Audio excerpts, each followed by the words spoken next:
What's going on, everybody? Max here with the Landfather YouTube channel. And tonight, we're going to start a fun little project. We're going to get my childhood four-wheeler back up and running. First things first, it needs new tires. So I'm going to go ahead and get those tires pulled off.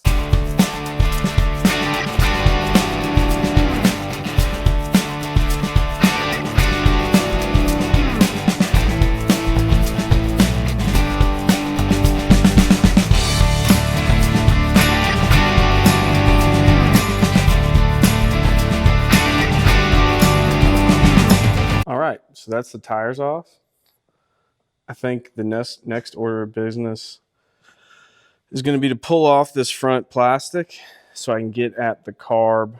I'm going to either buy a new carb or buy a rebuild kit and rebuild this carb.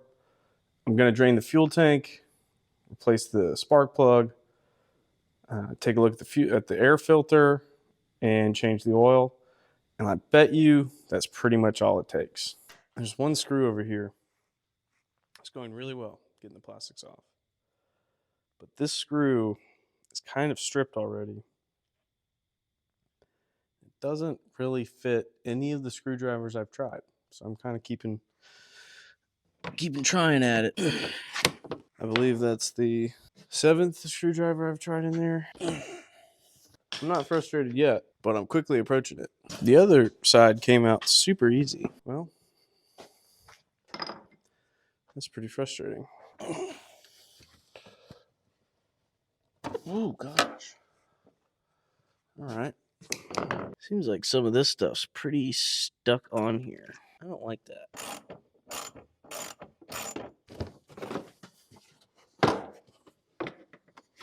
Looks like we may end up just getting one of the sides off. Bolt in there.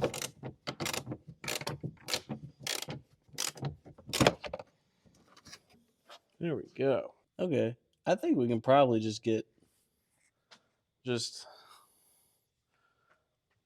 forget about the other side and get everything we need to do done from this side. So let's take a look at that air filter.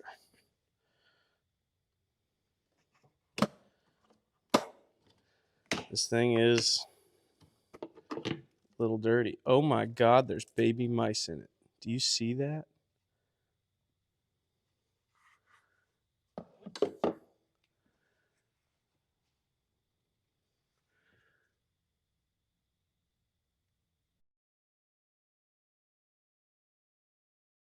Well, this is all I got done tonight. I got the fuel tank drained.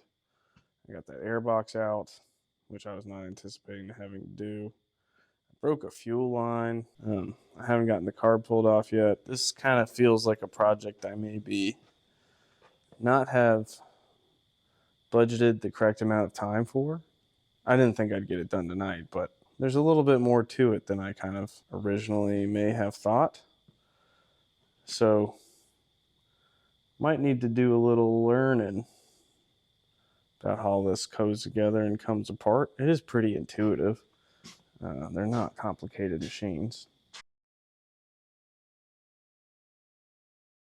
All right, everybody, that's kind of all for now. I'm going to have to get to this over the next couple of days. I sure do have a lot going on, so there's a chance, I'm not saying it's a good chance, but there's a chance I end up just kind of buttoning this thing back up and taking it to a shop, which would be defeating. I just don't know how much time I have to give it. We'll see. It's not that I don't feel like I can. I just don't know if I've got the bandwidth, and I may have jumped in with both feet and gotten a little in over my head. We'll see. I'm not giving up yet, but the thought has occurred to me it would be a lot easier to just drop it off at a shop. But we'll see. It is fun to take stuff apart and work on things. And I haven't done a huge amount of it in my life, but I've done some of it. I've taken apart a few boat motors and, bikes and mowers. And I'm not the world's most mechanically inclined person, but I'm certainly not the least either. It's difficult to know what you can do until you try it too. That's one of the things I pretty consistently have to find out. Hey everyone, starting back up here on the little four-wheeler project. You know, I think the other night I might have just felt a little overwhelmed, but I watched a few videos. These things really aren't that complicated. I'm going to get back to it. One of the next things I need to do is pull this tank off, get the carb off. I'm going to try and get this side of the plastics off. This is the screw I had such a hard time with the other day. There's that fuel line that I broke, but I think I'm just going to replace the fuel lines and probably put a couple inline filters on as well. Upon a little further inspection, it doesn't appear too hard to take the carb off, so I'll go ahead and do that, and we'll see how it goes. So the bolts that hold the carb on are 9 millimeters. I'm going to take the spark plug connector off. Oh, they're actually 8 millimeters. I think I'm going to get a slightly different tool for that. Probably like a ratcheting wrench. A little more clearance in here at this. All right, that's one. That's two. There's like a little, almost like a guard. Fits on the top there. I think I'm just going to cut this fuel line because I'm going to replace them anyway. A little bit of gas in there.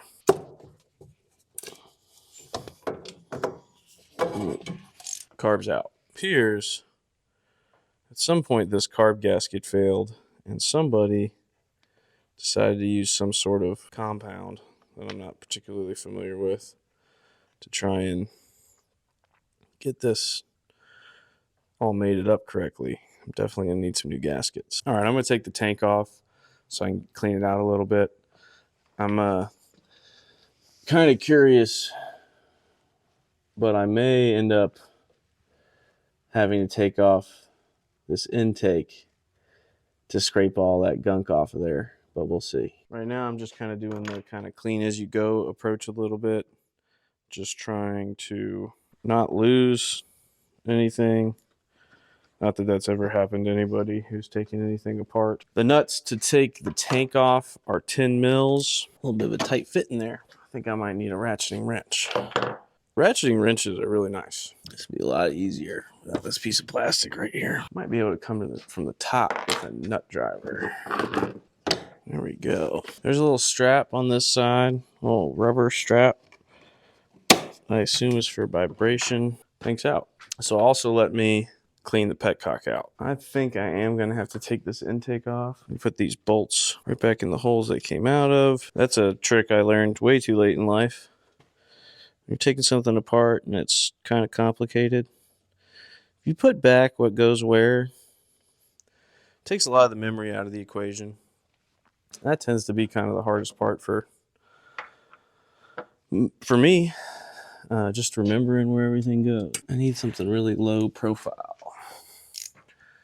Maybe just a different wrench. There we go. Now we're cooking with gas. Let's see if we can't do that on the other side. There we go. That broke it loose. I had a lot of fun on this thing when I was a young man. Intake's pretty clean. This is the gunk I'm talking about.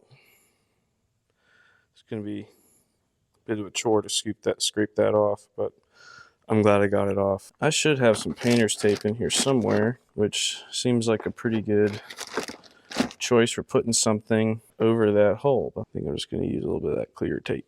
All right, that should stop anything from crawling in there. All right, so that's pretty much torn apart, or about as torn apart as I need to get it.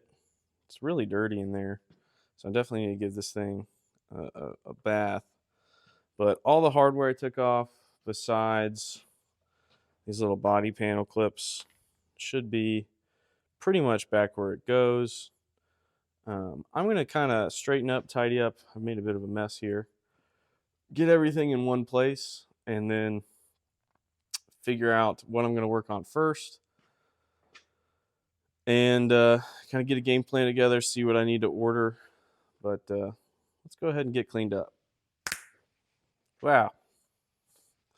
Clean. All right, so this is pretty much all the parts and pieces that I've taken off. Here's the actual quad itself. And this is probably going to be it for part one. I got to do a little research, probably order a few parts. All right, so that's pretty much going to be it for part one of restoring my childhood four-wheeler. Pretty fun, a little more complicated than I maybe had been expecting, but you know, that's just kind of how these projects go, right? So I've already dropped the tires off. I've got a few parts to order. But this is going to be part one, and it'll probably be either a 2 or 3 part little series. So be sure to subscribe so you can see the finished product, see me tool around on that thing again. It's been a long time since I've ridden it. I'm quite a bit bigger than when I was a young boy, but it should probably still cart me around just a little bit. I won't hoon it too bad or anything.